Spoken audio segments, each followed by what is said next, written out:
medijih in na socialnih omrežjih, na internetu lahko bereš o tem, kdo zboli. Zbolijo starejši, zbolijo bolni ljudje, kar seveda ni res, ne zbolijo samo oni, ampak težji potek je pri njih, umirajo samo ljudje, ki imajo srčne težave.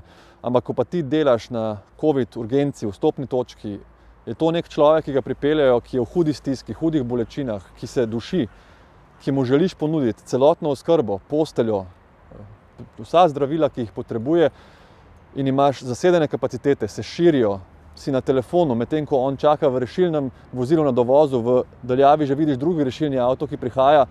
Sedaj sestra, ki bi normalno skrbela za enega, dva bolnika, ima čez 4-5 bolnikov ali včasih celo več. Tudi zdravniki imamo 2-krat ali pa 3-krat več bolnikov, kot bi jih imeli. Mi smo vsi v veliki stiski zaradi tega. Vemo, da ne moramo poskrbeti za bolnike tako, kot bi hoteli. Potem se pa zraven ubadamo še s prostorsko stisko, medtem ko v bistvu sprejemamo enega bolnika, nam že pripeljejo drugega, skozi imamo telefonske klice, da se slabša bolnik na tej urgentni ambulanti, na tem oddelku. Vse to moramo skoordinirati, medtem ko tudi skrbimo za bolne ljudi. In ob tem v bistvu smo v taki stiski, da nekateri tudi ne morejo več. Počasi potrebujemo odmore, psihološko podporo, nekateri celo.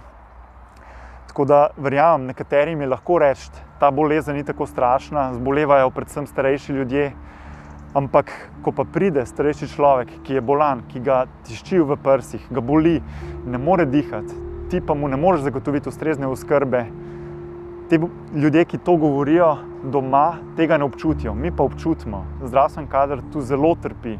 To so obremenitve, ki jih vsak dan neseš domov, tukaj gre za preživetje in mi si samo to želimo, da bi lahko pomagali vsem, ki so trenutno bolni, sploh tistim, ki so hudo bolni ali pa bojo to še postali.